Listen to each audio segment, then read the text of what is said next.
Eu vou gravar, caso alguém depois queira ver. Vamos ver. Cartinha da Darush primeiro. Então, nós estamos na água. Todas as cartinhas de água são vivendo pelos votos. Viver pelos votos, como a Darush fala, coisa mais bonita isso, né? Essa ideia de viver pelos votos, né? A própria. Oi, Cacá. Oi, Ana Cris. Oi, Mazi. Oi, Ivone. Oi, todo mundo. Eliele, que vale um pouquinho, sabe? Então, essa ideia de viver pelos votos é uma coisa bonita, né? Assim, de como que a gente dirige nossa energia, né? Se a gente pensar que os bodhisattvas mesmo, a única coisa que eles têm na agenda deles é fazer o que aparecer na frente, assim, né? Para ajudar as pessoas a andar no caminho, isso é a coisa mais bonita do mundo, né? Bom, então vamos lá, meus bens. A cartinha de hoje é gratidão. Então, encontre uma postura confortável para o seu corpo. Só encontre uma postura do corpo estável, possa ser confortável. Você possa inicialmente soltar os esforços todos, com amorosidade.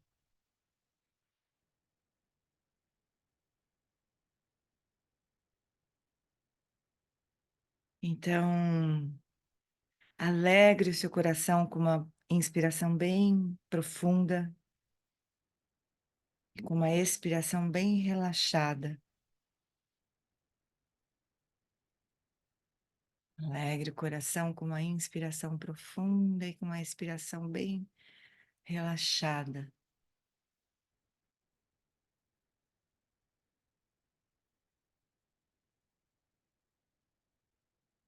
Então, recite para você mesmo.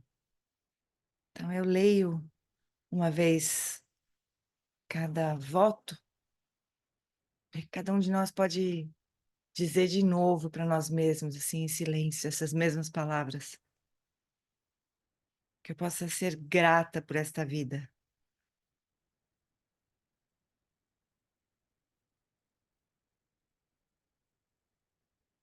Traz para o coração essas palavras, que eu possa ser grata por esta vida.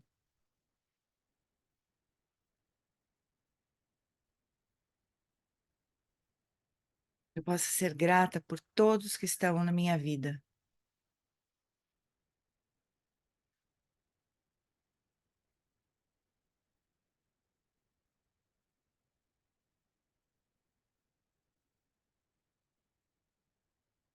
Que eu possa ser grata pelas lições que me foram dadas.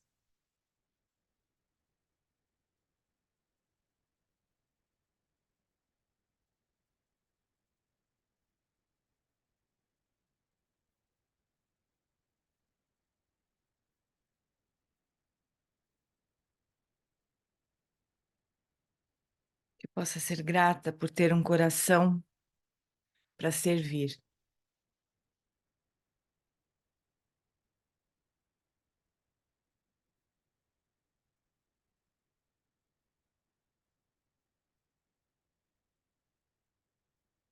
Eu vou ler de novo todas as frases. Que eu possa ser grata por esta vida.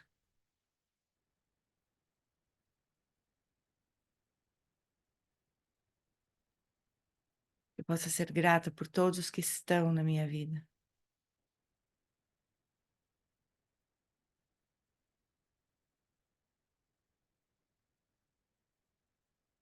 Eu possa ser grata pelas lições que me foram dadas.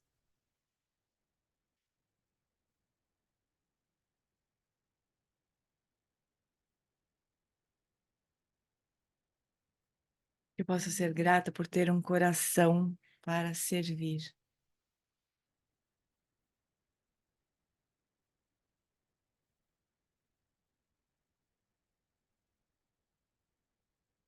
Hum, então tá.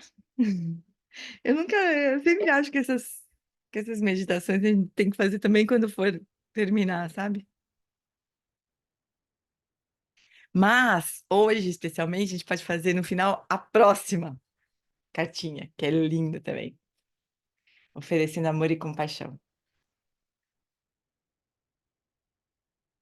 Tá bom?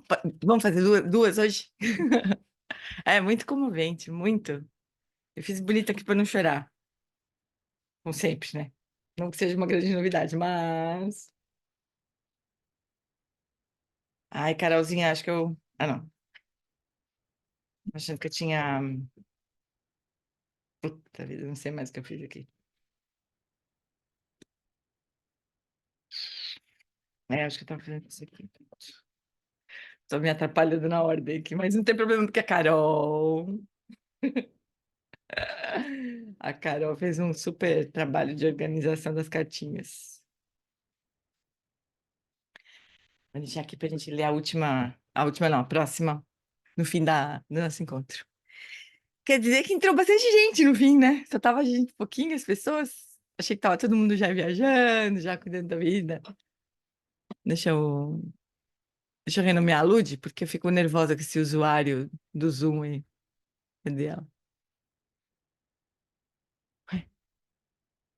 Já coloquei, Ah, já coloquei.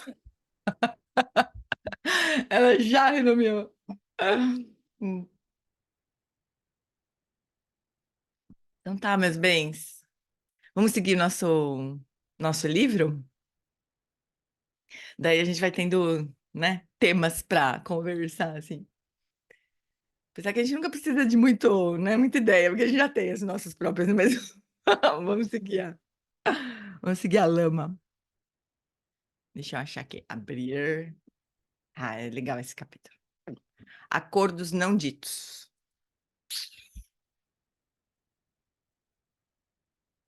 Ahn, deixa eu descoisar aqui. Pronto. Então, acordos não ditos. Se as coisas são verdadeiramente sem fronteiras, ou talvez não delimitadas, né? A gente podia pensar esse termo sem fronteiras, assim, como se a gente não fosse possível exatamente delimitar nada na nossa vida, né? Como sendo independente de todo o resto, né? Então, se as coisas são verdadeiramente sem fronteiras, então como que explicamos o fato de que nós, humanos, vemos as coisas de modo semelhante? Essa é uma pergunta que sempre surge. Bom, se a gente é, se todos os fenômenos são dependentes de nós, então por que que a gente tem tantas coisas compartilhadas, né? Vê as coisas de uma forma semelhante. Isso é uma pergunta bem boa. Então, concordamos que dinheiro é papel, que é melhor mastigar com a boca fechada, que devemos aguardar na fila quando estamos no correio. Algumas vezes concordamos em ser ignorantes, como em nosso acordo em fingir que não vamos morrer, né? Todo mundo meio que compartilha isso, né? Como se a gente não fosse morrer nunca, essa crença tão ingênua, tão bonitinha de que nunca a gente vai morrer, né? E concordamos que as coisas são como as chamamos. Nós não misturamos maçãs e laranjas. Concordamos em navegar o mundo juntos dessa forma. Humanos têm todo tipo de acordos, globais, familiares e pessoais. Então, por exemplo, em algum momento, alguém decidiu que deveríamos dirigir pelo lado direito da via nos Estados Unidos. E no centro dessas estradas, eles pintaram linhas amarelas, separando os motoristas que iam em direções opostas. Instalaram postes com sinais luminosos que mudam entre vermelho, verde e amarelo em cada cruzamento, e espalharam pelo mundo a notícia de que vermelho significa pare, verde significa siga e amarelo significa corra mais um pouquinho para passar no farol. Não, não é. Amarelo significa siga com atenção, né? Vai parando, né? A fim de prevenir acidentes. Concordamos com isso a maior parte do tempo, porque queremos chegar ao nosso destino e sobreviver. Confiamos que todas as outras pessoas querem sobreviver também. É o nosso pacto de direção, né, de trânsito, não dito.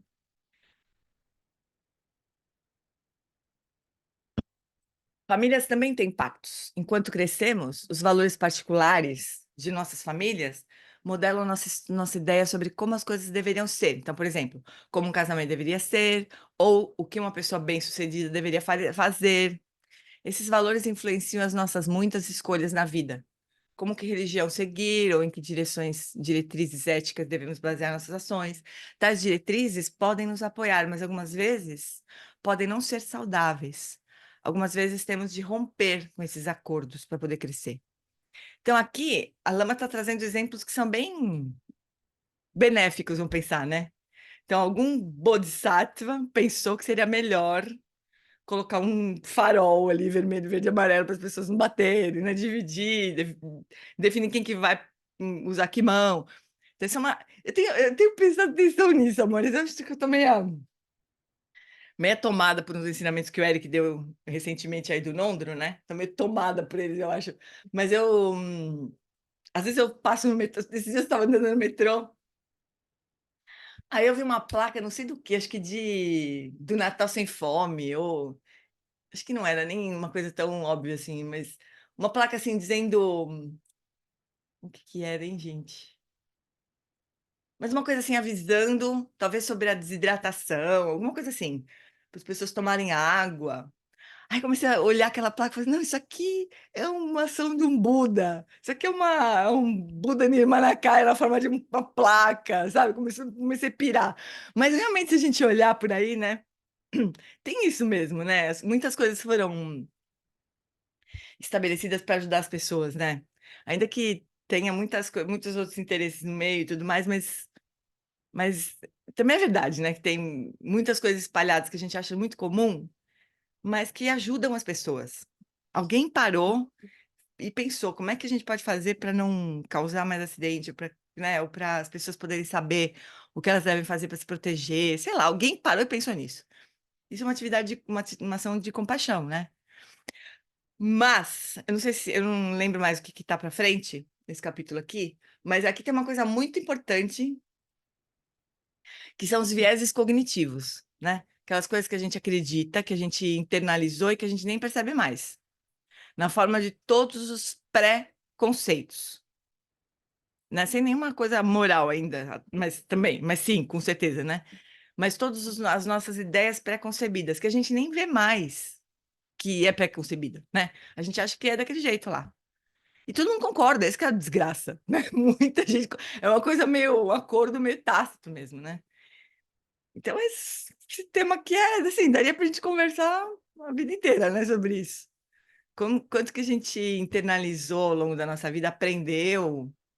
Talvez a gente mesmo tenha compreendido errado e compreendeu errado, internalizou errado, mas o fato é que internalizou, né?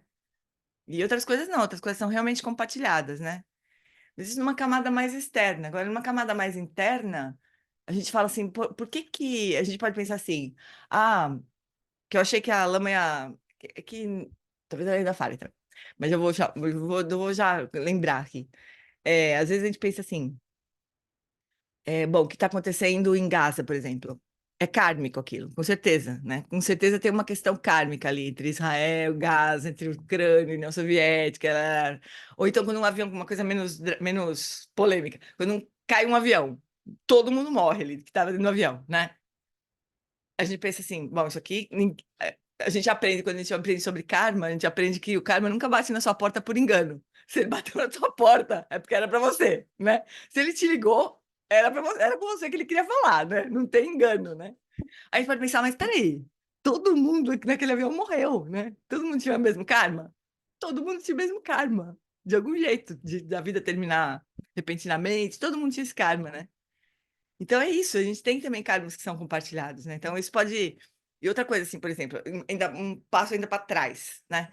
Todos nós aqui temos o karma de sermos humanos, né? A gente tem esse karma de renascer no reino dos humanos, com esse tipo de olho, com esse tipo de nariz, com esse tipo de boca. Daí a gente tem a percepção de mundo muito parecida, porque todos nós temos o karma de renascer no reino dos humanos. É muito, né? Se vocês forem andando para trás, assim, de renascer nesta época, no Brasil, de ter encontrado o Dharma, de termos nos encontrado, tudo isso é- são propensões kármicas, não é assim, não é destino, né? Não é isso. Mas é propensão, quer dizer, é como se energeticamente muitos caminhos fossem facilitados, quer dizer, a gente gastaria menos energia fazendo o que a gente faz por karma. É isso que é o karma, né? Um hábito assim que vai facilitando que as coisas andem naquela direção. Algumas positivas, algumas negativas, né? Mas é assim que funciona o karma. Então, a gente tem muitos karmas compartilhados. E às vezes a gente pode pensar que isso aqui não pode ser, isso não pode ser explicado pelo karma, mas tudo é explicado pelo karma, né? Na visão budista.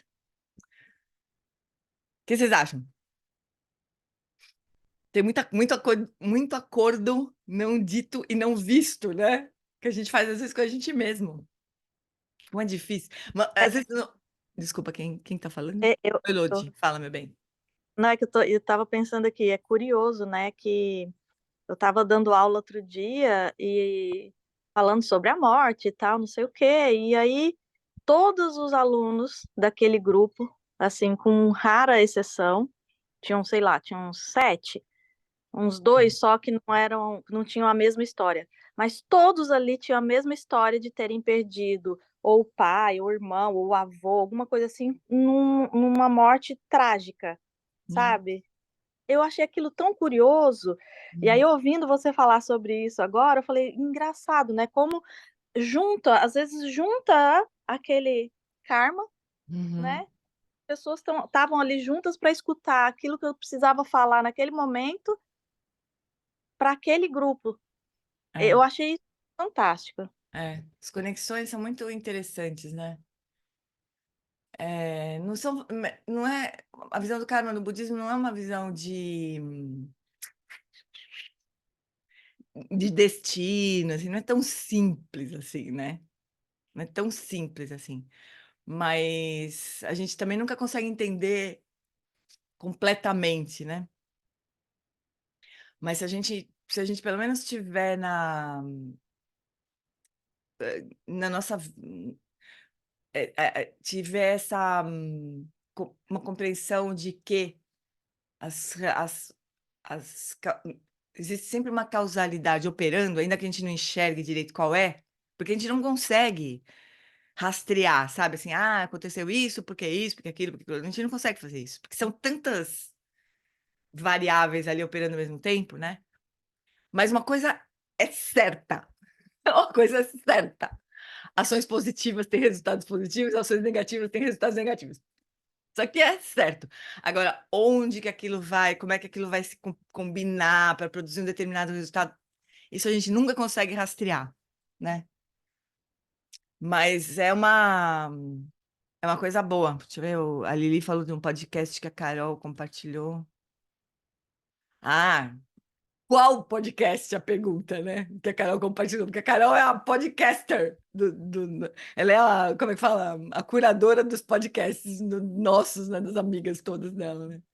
Ela pode falar, né? Melhor assim, mas é porque justamente uma entrevista de um filho com um pai, né? Foi o último que ela compartilhou. E aí acho que é isso, foi quando pensei, me tocou muito assim, a coisa, e esse tipo, acordos não ditos, né? Um pouco quando você também, que tem talvez a ver com karma, enfim, porque karma eu não entendo nada, não posso falar, mas assim, quando você ouve a história do seu pai ou da sua mãe, parece que começa a fazer alguns links, né? Assim, alguns insights desses acordos não ditos, talvez, né? De onde vieram essas coisas? Não sei, me fez lembrar, me remeteu, que é um podcast muito, muito bonito, né? A Carol Mas pode a falar. Carol pode falar melhor que eu. Eu vou mandar o link no ponto certo, que é a segunda história. Eu achei muito bonito. Não, não quero No estragar a ponto experiência de certo. ninguém. Nossa, Eu mandei aí viajei. o. Mas tem ele é a segunda história de um podcast que tem duas histórias. Tá bom. Depois Vou eu mandar. posto na descrição do vídeo para quem estiver assistindo a gravação. É, eu acho que uma coisa bonita também, para a gente não pirar, né? Porque é isso, embora a gente possa ter certeza, assim, é bom que a gente entenda, né? Que a causalidade está operando o tempo todo, também não é só. é,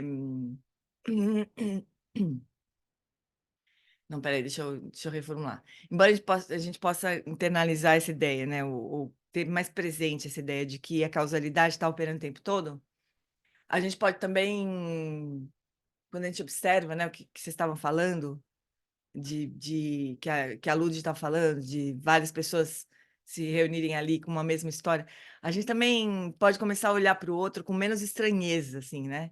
Porque a gente tem muito mais histórias parecidas do que diferentes, muito mais dores parecidas do que diferentes, né? Então, isso pode ser uma base muito importante para a gente empatizar mais com os outros, né? A gente é muito mais parecido do que diferente, né? Mas tudo isso está antes. O Lama Santana fala uma coisa super bonita. Ele fala o karma, né? Ou as visões de mundo que a gente tem, todos esses viés estão antes do olho, ele fala, né? Já estão na forma que a gente olha, não é no que a gente olha, é na forma como a gente olha, tá antes do olhar, antes, dentro do olho, assim, como se fosse dentro do olho, uma lente intraocular, né? De karma. A gente já vê de uma forma condicionada, né? Então, é um esforço contínuo mesmo, de a gente observar que condicionamentos que a gente está tá nos impactando, né, em cada momento, assim, e aspirando se abrir cada vez mais, né? Abrir a visão cada vez mais, né? Esse acho que é o nosso grande trabalho, assim, de expandir a forma como a gente vê as coisas, né? A Rádio Novelo, tô tendo vou ter que assistir, porque a Carol anda apaixonada, tão apaixonada, deve ser muito legal. Fala, Lili. Oi, Não, Lili. oi, oi. Não, é porque eu estava pensando aqui que eu ia falar um negócio, mas eu esqueci. Tá, se você lembrar, você chama. Vamos lá. O acordo sobre a realidade. Vamos ver, que ela não vai falar mais. O acordo mais traiçoeiro que fazemos é de que as coisas são reais, de que nós somos reais e que o que empurra e puxa que temos com o mundo das coisas é real também. Não se trata apenas de um acordo que temos com os outros, mas sim de um profundo acordo não dito que temos com nós mesmos. Em nossa busca por segurança, nós decidimos tentar encontrar uma base em um mundo que nunca é fixo e está sempre aberto à interpretação. Podemos dizer que essa decisão não é completamente consciente, mas de todo modo é uma decisão. Não é consciente, ela não foi tomada conscientemente, mas ela pode ser modificada conscientemente, vamos dizer assim, né? Se olhamos ao redor, talvez notemos que todo mundo é guiado por um senso de realidade, né? De realidade independente, vamos dizer, para a gente ficar. Não é que a gente não tem nada, não existe, nada existe, mas agora todo mundo combinou que existe. Não é assim que a coisa funciona, né? É uma existência independente que a gente está falando aqui, né? Sempre. Então, ainda assim, o que concordamos ser real ou irreal é um tanto ambíguo. Desde pequenos nós ouvimos, por exemplo, que é melhor que usemos o fio dental, porque os nossos dentes são reais. Mas, pobres de nós, descobrimos que a fada dos dentes não existe. Acreditamos que nossas ideias e percepções são reais, mas nossos sonhos não. As rochas devem certamente ser reais, porque são pesadas e densas, mas quanto às coisas etéreas, como neblina, bolha de espuma do mar, não temos tanta certeza. As emoções definitivamente parecem reais, porque tendem a nos dominar quando sentimos. Em todas aquelas coisas invisíveis da ciência, como átomos, nós meio que acreditamos, porque um monte de gente bem informada nos diz que são verdadeiras. Há muitas mensagens misturadas. Podemos encontrar a linha, podemos encontrar a linha divisória entre real e irreal? Muitas pessoas ao longo da história refletiram sobre isso. Ai, agora vamos ver essa palavra incoisitude aqui. Navegando em incoisitude. Na ausência na impossibilidade de delimitar, né? Vamos dizer. O fato de culturas ou famílias estabelecerem seus próprios acordos prova que não há nenhuma realidade inerente em pactos não ditos. Por exemplo, as pessoas da Índia organizaram suas estradas, ou seja, não organizaram suas estradas e leis de trânsito de modo completamente diferente daquelas dos Estados Unidos, completamente diferente. Se você dirigir na Índia, pode simplesmente fazer o que quiser, mas tem que buzinar bastante para avisar todo mundo que você está ali. Quem buzinar mais pode entrar. Assim, não tem. É impressionante, realmente, né? E aí, quando você vai para um país assim, que você vê uma coisa completamente diferente do que você está acostumada, você fala, nossa, esses caras são loucos, né? É óbvio que eu estou certa, né? Os outros não. A gente tem sempre isso, né? Deixa eu marcar aqui o. Voltar para casa dos Eita, pais peraí. é sempre voltar o relógio um pouco. Peraí. Ah, que legal. Vou assistir, Carolzinha. É, Então a gente estranha muito, né? E a gente acha que como é que pode os caras na Índia dirigirem desse jeito? A gente pensa, como pode? Como pode você estar dirigindo e de repente aparece uma vaca na sua frente? Todo mundo para pra vaca e ninguém nem pensa em tirar a vaca do lugar. Deixa a vaca do jeito que ela tá, ela que manda. A gente pensa isso é absurdo, né? Mas claro que não, né? Claro que não. É que a gente acha que é muito mais. é, a gente acha que, as leis que existem na nossa vida são as leis, né? São como o mundo deveria funcionar. O mundo inteiro deveria funcionar. É muita maluquice, né? Bom, e há um acordo não dito de que o maior veículo pode passar primeiro. Então, caminhão na frente de carro, carro na frente de pessoas. E, claro, vacas na frente de tudo. Olha lá que a Lama está falando. Vaca, então, né? Indianos concordam em relaxar e deixar a coisa rolar. O povo indiano sabe como navegar no caos, o que cria uma inacreditável ordem na vida. É isso que nós ocidentais achamos tão intrigante quando vamos lá. Algumas pessoas não dão conta. É o que nós conhecemos é o certo. É, exatamente. Algumas pessoas não dão conta da bagunça e de como que as coisas funcionam naquela bagunça. É muito aflitivo, né? Porque a gente tem uma ordem na nossa... Estou falando da Índia porque a Índia é um lugar que eu conheço que é extremo, né? Mas não precisa ser na Índia. Às vezes a gente vai na casa de alguém que tem uma forma de arrumar as coisas, de navegar a vida completamente diferente da nossa, a gente acha que, puta, não dá, não aguento isso, né?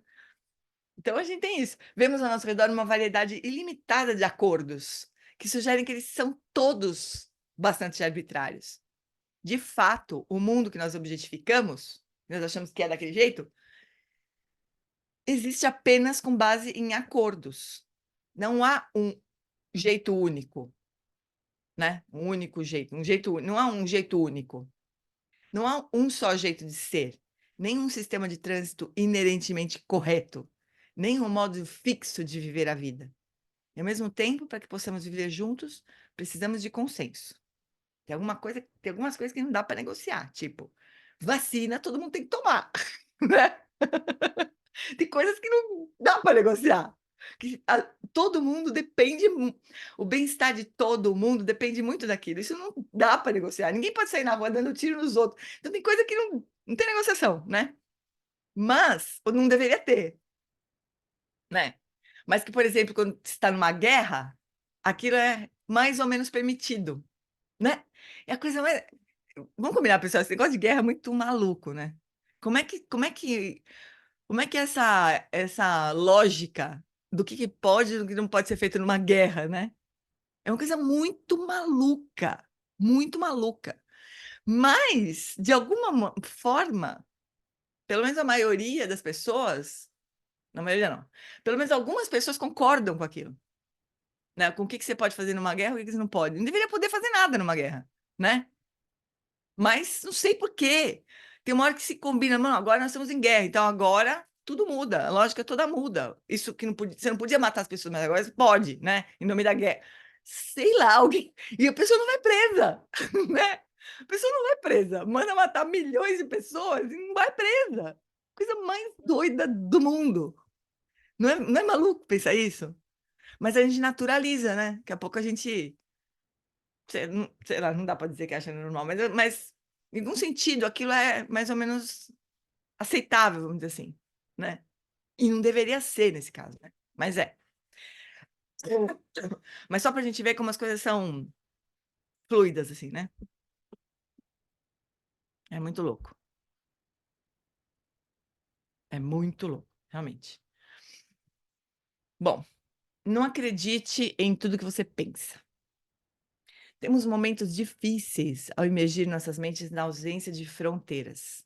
Uma das confusões mais comuns sobre o caminho do meio é como funcionar dentro da incoisitude. Todo mundo mais ou menos fez as pazes com essa palavra aí, incoisitude? É mais ou menos assim. Quando a incoisitude é como se fosse essa palavra, né? Incoisitude. Vamos usar um exemplo. Outra coisa com tude. Tipo, que é um sufixo também pouco, mas negritude, por exemplo, é uma qualidade que é compartilhada, né, em um conjunto de pessoas, nesse caso, negras, né? Tem a negritude das pessoas negras, é uma qualidade que é compartilhada, que é uma coisa que é como se fosse essencial, palavra do ano. Dureza essa palavra, né? Como é que é em inglês, Carolzinha? Está com o livro aberto aí em inglês? Acho que é Ou aqui Thinglessness. tá thinglessness. Thinglessness. Difícil mesmo de traduzir isso aí. Mas eu acho que a Linha fez uma escolha certa mesmo, tentar criar uma palavra em português que significa thinglessness, que é o que a Lama fez em inglês, né? Mas é a qualidade de ser uma coisa, vamos dizer assim. A negritude seria a qualidade de ser negro, né? A ainda por cima é incoisitude, né? A qualidade de não ser uma coisa, a qualidade de não ser uma coisa, quer dizer, não dá para a gente delimitar a Carol, por exemplo. Se a gente quiser pegar a Carol e passar um contorno nela, não dá. Como é que a gente vai passar um contorno na Carol? Uma história, qualquer um de nós, né? Não é só a Carol, peguei o Carol de Cristo. Mas a Carol, como ela se expressa nas diferentes situações, história de vida que ela tem, como é que ela pensa, como é que ela age, como é que ela deixa de pensar, como é que ela muda de ideia. Como é que a gente vai pegar a Carol e falar assim, a Carol eu conheço, a Carol. Eu conheço, eu sei quem é a Carol. Não tem como. Não dá para passar uma linha em volta, faz isso aqui é a Carol, isso aqui não é a Carol, jamais vai ser. Nunca foi. Não tem como a gente fazer isso, né? Com nada, né? No tempo. Eu acho que sempre tem a ver com o tempo também, né? Porque tem a ver com a impermanência, essa questão de a gente não ser capaz de descrever ou de delimitar alguma coisa, é, de tirar do contexto, assim, dizer isso aqui é assim, né? Tem a ver com a impermanência, porque no instante seguinte já não é mais. Completude seria o oposto de coisitude, né, cara? Eu acho que não. O oposto de coisitude seria incoisitude, porque completude é como se a gente para tentar definir alguma coisa, a gente fala assim: "Ah, isso aqui é o todo". Mas também não é o todo, porque aí a gente pega o todo e transforma numa coisa, que é o todo. Não tem saída aqui, porque é sempre uma negação. Esse é o problema do caminho do meio. A filosofia do caminho do meio é uma filosofia de negação. É terrível, porque eles nunca afirmaram nada, os filósofos do caminho do meio. Eles sempre afirmaram o que não é, sabe? Não é isso, não é aquilo, não tem fim, não tem começo, não é um e não é muitos, não é, é tudo não, não, não, não, não. Porque tudo que você falar ferrou. Caiu dentro de uma caixinha qualquer, ainda que seja do completo, né, da inteireza.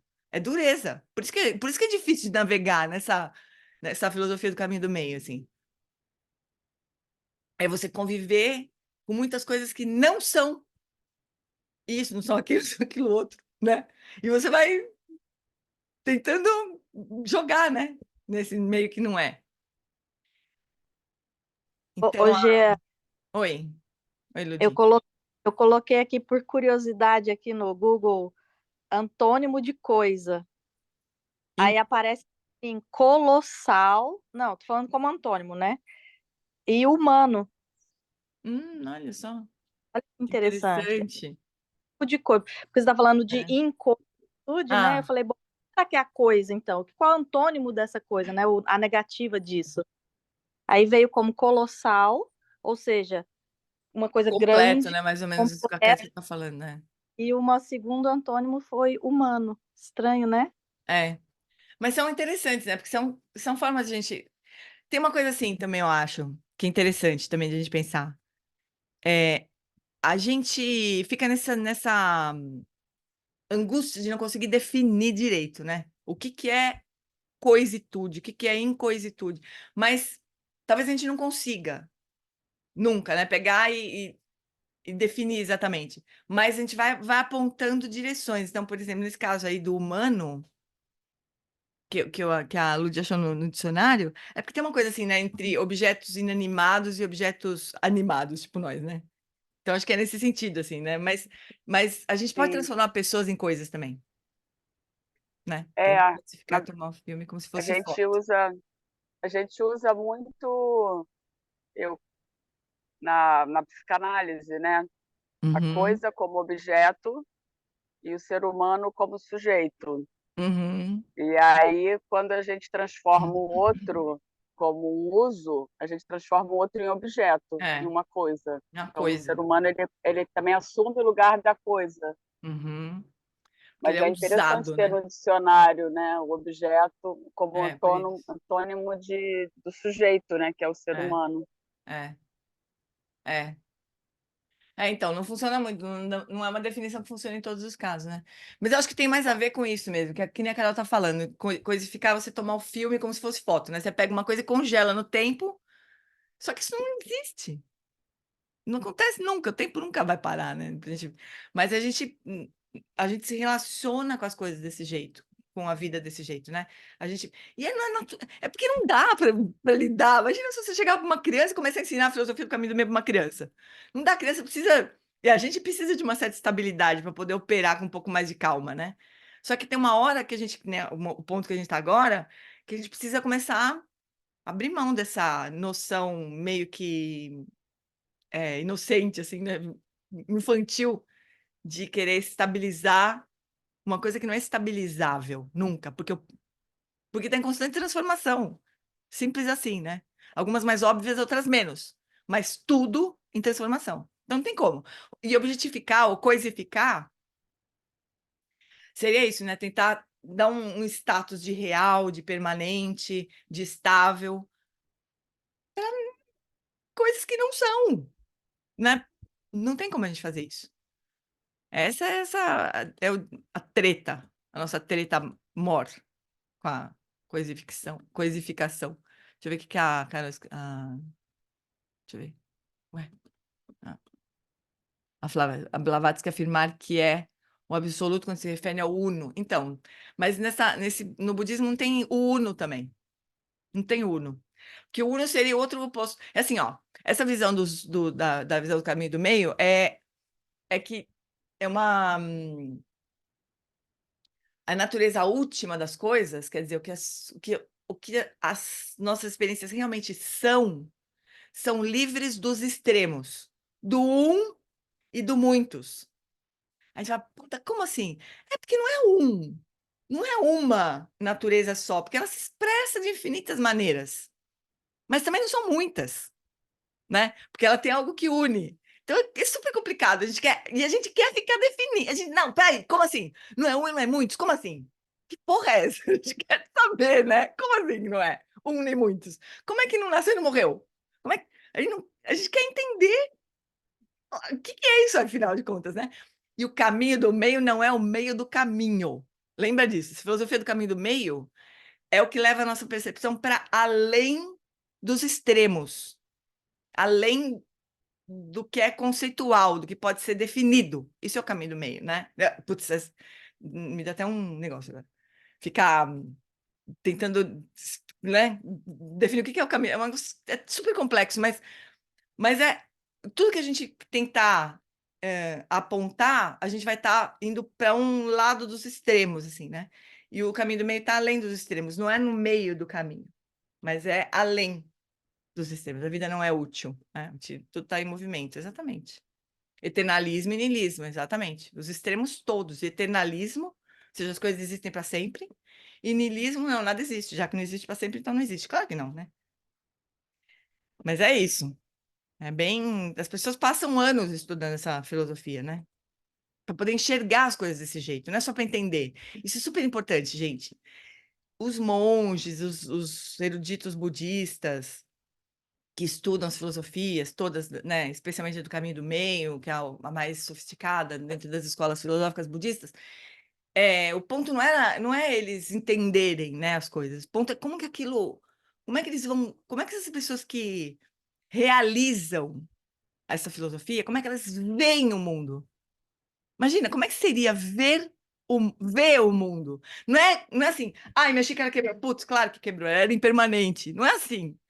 É olhar para a xícara e ver que a xícara é impermanente, assim. Eu não consigo nem entender também como é que é isso. Olhar para as coisas e ver a incoisitude das coisas. Na mesma hora, assim. Não é refletir, né? É integrado. Do mesmo jeito que a gente olha para essa xícara e fala assim, essa xícara linda que a Lili que desenhou, olha que linda, parece um orixá. Do mesmo jeito que a gente está vendo essa xícara desse jeito, a gente olha assim, essa xícara não é uma coisa, ela é impermanente, ela é o resultado de uma série de circunstâncias e pensa como é que seria a vida, como é que será que é a vida de uma pessoa assim, né? Que vai brincando. Só pode ser lúdica, né? Só pode ser uma coisa lúdica, porque, né? E ao mesmo tempo não tem como. Ah, não quero mais brincar. Tchau, fui, não quero mais brincar, vou morrer, vou me matar. Aham. E vai se transformar no quê, né? É muito louco isso, muito louco. Mas esse que é o ponto, não é só entender, né? As filosofias budistas não são para a gente só entender. Ok, gente, deixa eu ligar um negócio aqui.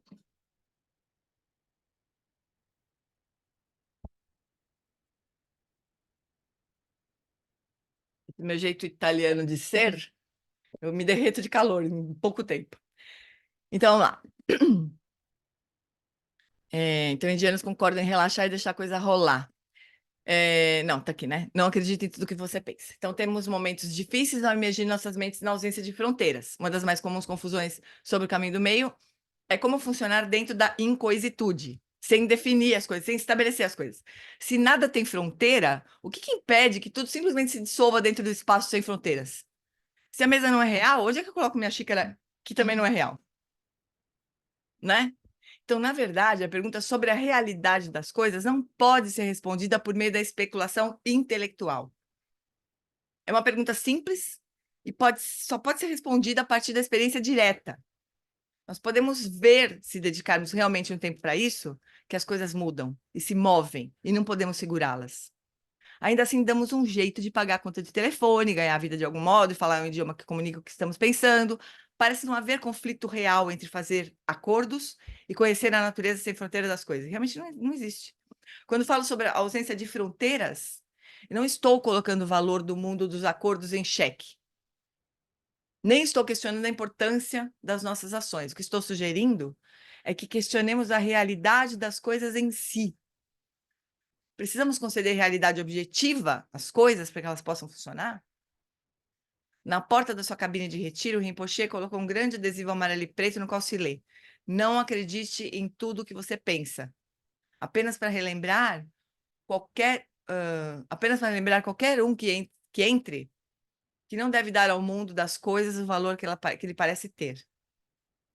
Não há nada de inalcançável ou esotérico nessa instrução. É simples. Basta lembrarmos que todas as coisas são destituídas das próprias coisas, ainda que todas importem. Então, embora, como o exemplo que a Carol trouxe do filme da foto, né? Embora todas as nossas experiências sejam filmes, elas têm impacto na gente, têm impacto nos outros, né? Ainda que não sejam fotos, ainda que não sejam de verdade, ainda que sejam sonhos, né? Como uma das metáforas é como a vida fosse um sonho, né? Ainda que vista a partir de um determinado estado de mente, menos apegado, menos aflito, né? Da mente de um Buda. Ainda que as nossas experiências sejam parecidas com um sonho, não tenham nenhuma substancialidade. Acho que, uma palavra para incoisitude seria insubstancialidade, que é assim, uma coisa que não é concreta, que não é. Ai, putz, talvez a gente vai arranhando, né? Vai intangível, intangível. É que, por exemplo, uma xícara, ela parece ser tangível, né?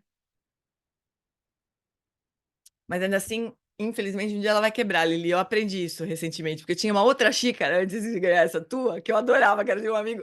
Eu tenho um amigo que é o Ivan, que é uma criatura assim, eu encontro muito raramente, especialmente agora, porque ele mora no interior e ele trabalha agora só pela internet, né? Porque ainda a gente se encontrava quando tinha retiro do Alan Wallace, ou quando ele vinha para trabalhar em São Paulo. Mas agora todo mundo trabalha pela internet, né? Ele não viaja mais para São Paulo, então a gente não se encontra mais. Mas para todo lugar que ele viajava, ele trazia um presentinho para mim. Não sei por quê, sabe as pessoas que viajam? Aí ele trouxe uma xícara, que eu nem sei de onde que era, uma xícara comum, super comum. Mas eu adorava aquela xícara, porque tinha essa coisa, o Ivan, dá a impressão que para onde a pessoa vai, ela lembra de você, né? Tipo assim, lembrei de você. Aí eu achava aquilo tão fofo, não sei que tanto, tinha aquela xícara que quebrou. Então essa xícara que a Lili me deu, linda, que parece os orixás, para mim são orixás, para ela não eram, mas para mim são orixás, vai quebrar um dia também, né? Então, assim, a gente não acha isso, a gente acha que não, que essa xícara aqui vai existir para sempre. E o pior é que quando quebrar, vai doer.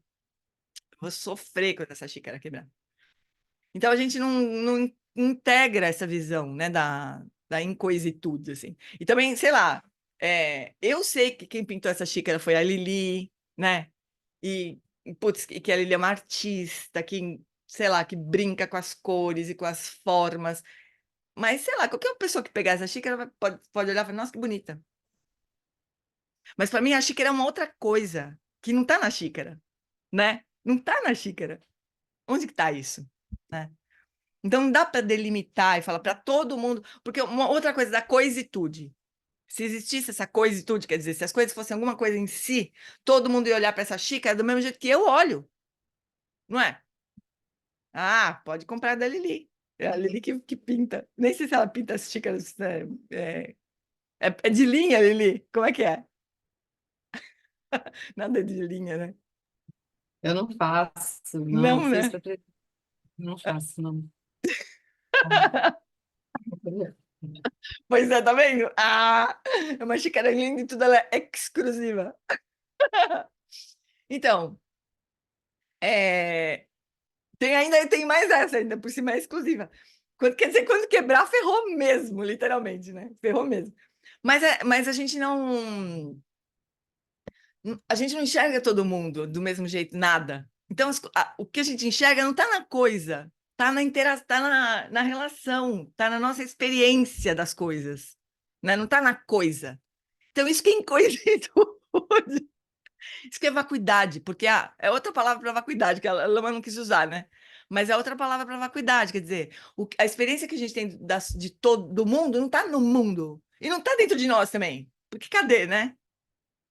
Isso que é maluco, tá na experiência, no fenômeno, né? Naquilo que acontece em cada momento, que é diferente do que pode acontecer em outro momento. Sempre brincava, vamos supor que um dia a Lili, agora eu vou brincar com a Lili, brincava com o Ivan, agora eu vou brincar com a Lili. Vamos supor que a Lili um dia qualquer apronte uma feia comigo. Eu vou guardar a xícara, na melhor das hipóteses. Na pior, eu vou quebrar a xícara, eu não vou querer nunca mais olhar para a xícara, não é? Quer dizer, não está na xícara. E não está em mim, está no momento, está numa série de circunstâncias que influenciam a forma como eu olho para uma xícara. Olha que louco. E tem alguma coisa que parece mais concreto do que uma xícara? Não tem. Quer dizer, tem. Qualquer coisa concreta, a mesa e tal. Mas, né? Outro dia eu estava olhando para essa minha mesa aqui.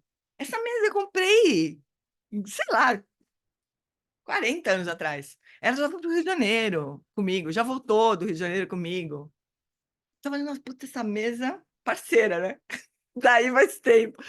E a gente tem isso. Quer dizer, tem um puta carinho pela mesa. Daqui a pouco, se ela não couber, sei lá, para um lugar que eu for morar, ou for entrar em retiro e não precisar de mesa, né? Vai perder completamente a importância. E é assim que as coisas são. Só que a gente não quer que as coisas sejam assim. A gente não consegue. A gente vai para a Índia e a gente quer botar uma ordem naquela bagunça. A gente quer que as pessoas andem do lado direito que está dirigindo, né? A gente não quer que vaca passe. Pô, a vaca tem que estar em algum lugar fechada, né? Não atrapalhar o trânsito. Ai, meu Deus, a gente quer um mundo direito, né? Que seja, pô, como diz o Lance, que seja, como é que ele fala? Que seja sério, né? Acho que pô, vamos levar as coisas um pouco mais a sério. Mas é isso, meus bens. Esse é o tema da incoisitude. Mas é mais legal também, não é? Pensa, se fosse. Não teria como, né? Mas vamos supor, não teria como, assim, essa a impermanência não operar, né? Mas existem graus maiores e menores de rigidez, né? Quando a gente tem uma visão muito rígida, a gente sofre mais. Isso é fato, né? Se a gente acha que as coisas só podem ser de um determinado jeito, e que aliás, é o jeito certo, a gente está perdido, né? A gente vai sofrer para burro.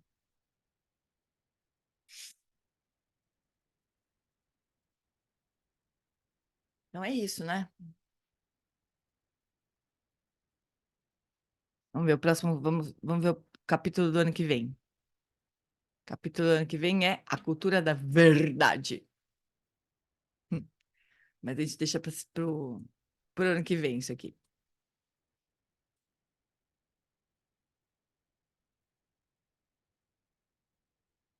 Vamos fazer a prática da Roxa agora, então? A última prática. É longa essa cartinha, ó. Super cheia de texto. Vamos ver se eu consigo traduzir direito aqui. Às vezes eu invento. Se eu não conseguir traduzir, eu invento. Tá na hora. Porque eu não fiz, né? Não preparei.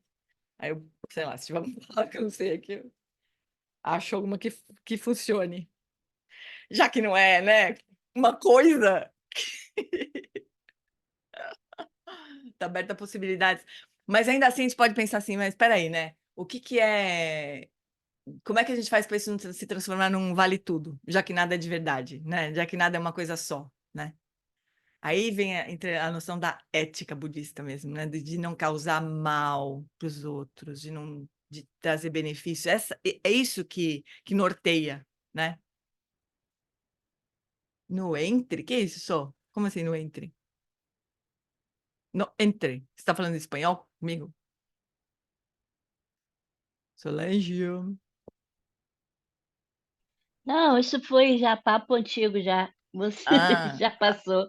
tá Eu bom. tava Tá no falando que tudo entre. tudo tá no entre. Aham. Isso. Uhum. Tá no Viu, entre. viu como tudo passa? Verdade. Não é que tudo passa mesmo? Ai, ai. Tava falando o quê mesmo? Então, tava falando qual que é o eixo, né? Afinal de contas, como é que a gente faz para isso não se transformar numa bagunça total, né? Qual que é o norte? O norte é esse, como é que a gente pode fazer as pessoas sofrerem menos, né? Nada existe de verdade. Mas as pessoas sofrem. A gente sofre, né? Porque a gente se apega às coisas que não são de verdade, às coisas que não têm realidade em si. A gente cria um mundo de sofrimentos, né? Então, quando a gente começa a ver que as coisas são semelhantes a um sonho, a gente pode ter uma visão, falar, então que se dane, é sonho. Deixa pra lá, daqui a pouco acaba, daqui a pouco passa, daqui a pouco muda, né? Mas é claro que não, né? É claro que não. Porque o sofrimento, para quem está sentindo, é bem real, né? Enquanto o sofrimento for bem real, a gente vai fazer o que a gente puder, se a gente estiver numa condição mais livre, naquela situação, de fazer o sonho ficar melhor. É isso, né? Não é desistir, né? A gente não tem essa opção, na verdade. A gente não tem a opção de desistir. Então, esse que é o norte. Então, por falar em não desistir, vamos fazer essa prática da Roxa agora para encerrar o nosso ano. Não, já faz mais de um ano, né, que a gente está. A gente começou em abril, né, esse estudo, né? Ou maio, será? Cadê a Carlinha que sempre sabe as datas? A gente começou em maio, né, Cá? Não? 19 de abril. 19 de abril. Tá A mulher? gente fica um ano, média, É.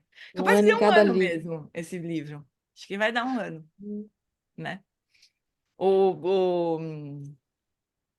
como é que era? O mundo poderia ser diferente, demorou mais tempo, né? Mais de um ano. 2. 2.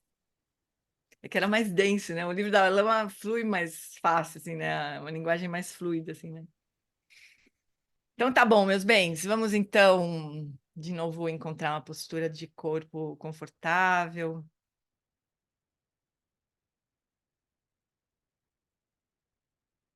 Procurar se assentar dentro do corpo.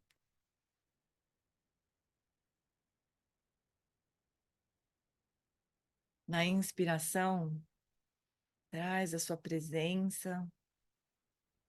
Solta o que não é aqui nem agora, traz a presença do corpo na inspiração e solta dentro do corpo na expiração.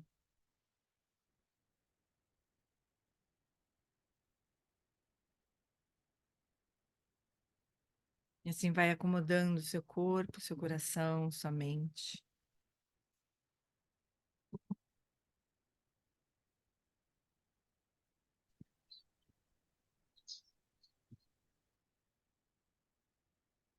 E deixando essas frases aqui que a Aroshi vai oferecer para nós, irem se assentando no seu coração como um sonho que pode ser convidado para ser real, como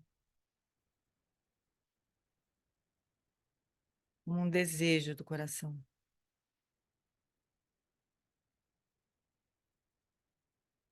Que o sofrimento que surge do ódio e do medo possa ser remediado.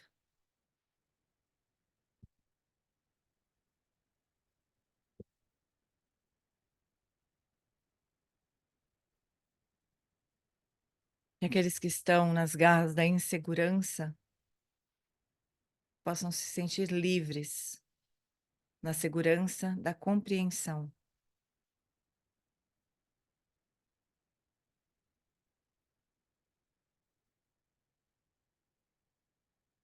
Que aqueles que estão perdidos na confusão possam encontrar alívio na sabedoria.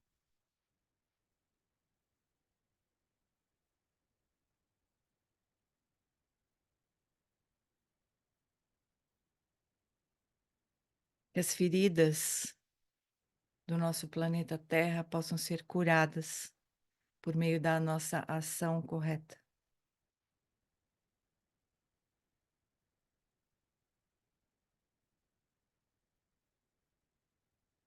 Que as guerras, o consumismo, a disparidade econômica, o racismo, a violência sexual possam ter fim.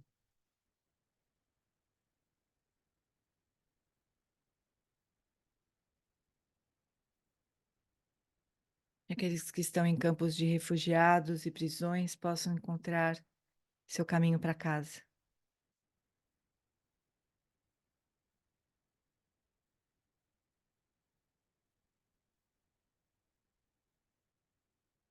Que aqueles que não têm um abrigo possam encontrar segurança na comunidade.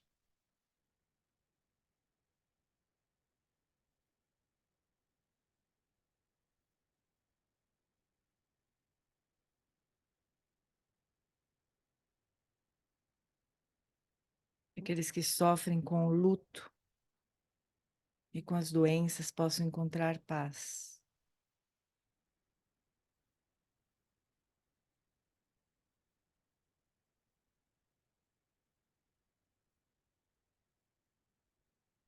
Que aqueles que cuidam dos seres que estão doentes possam encontrar apoio para servir aos outros.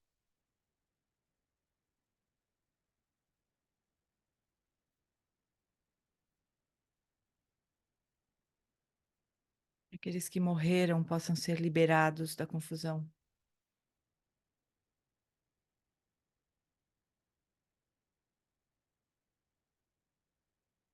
E que nós todos possamos despertar e despertar os outros.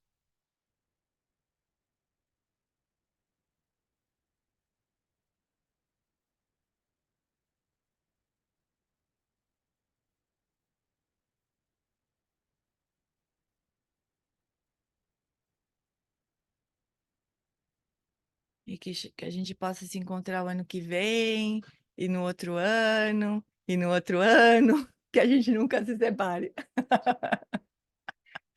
Contrariando a impermanência. Não é contrariando a impermanência, na verdade. E que é uma aspiração, que a nossa conexão com os mestres verdadeiros, com o Dharma, com o que traz benefício aos seres, que a gente possa encontrar isso vida após vida, após vida, após vida. Né, amores? A gente já tinha lido essa cartinha, né? Conforme eu fui lendo, eu lembrei. Eu não sei, eu fiz alguma bagunça aqui, mas foi uma boa bagunça, porque é um bom momento, né? Uma boa prece de final de ano mesmo, né? E de início de ano novo. Eu vou traduzir direitinho e mando para vocês. Ô, Gê, tem que traduzir a caixinha inteira para fazer aqui no Brasil. É muito caro essa É, caixinha. a gente tá conversando com a Araújo Nossa, pra fazer isso. manda essa tradução aí no grupo pra gente, Gê. Essa carta aí foi sensacional mesmo. É, ela é linda de morrer. Eu vou mandar sim, vou preparar uma tradução direita e mando. Tá bom, meus bens? Então, a gente se encontra na quarta que vem, dia 3 de janeiro. Depois a gente vai ter que fazer uma parada, porque eu vou ter 2 compromissos impossíveis de ser. Tem uma semana de retiro com a turma do Einstein, depois tem retiro com Lama, com Tenzin Wangyal Rinpoche, né? Na semana de 8 a 14. Não, na semana de 14 a 21. Aliás, amores, se vocês pudessem participar, vai ser uma festa. O Lama Santa vai encontrar com ele na terça-feira, vai ser uma conversa do Lama Santa com o Rinpoche. Vai ser uma festa esse retiro. Se puderem participar. Então, chuchus, muito obrigada pela companhia maravilhosa essas manhãs de quarta-feira. E para a gente encontrar com a Lama Elizabeth, nesses nossos encontros com a Lama Elizabeth. E ano que vem a gente continua. Certo, meus amores? Obrigada. Obrigada, Gê. Obrigada, Gê. Muito Tchau, obrigada, meus gente. bens. Obrigada. Obrigada, Gê. Beijo, beijo. Obrigada. Obrigada, Bom ano obrigada. novo, Obrigada, bom ano gente. novo Muito para obrigada. vocês. Bom ano novo. Tá no Ano novo.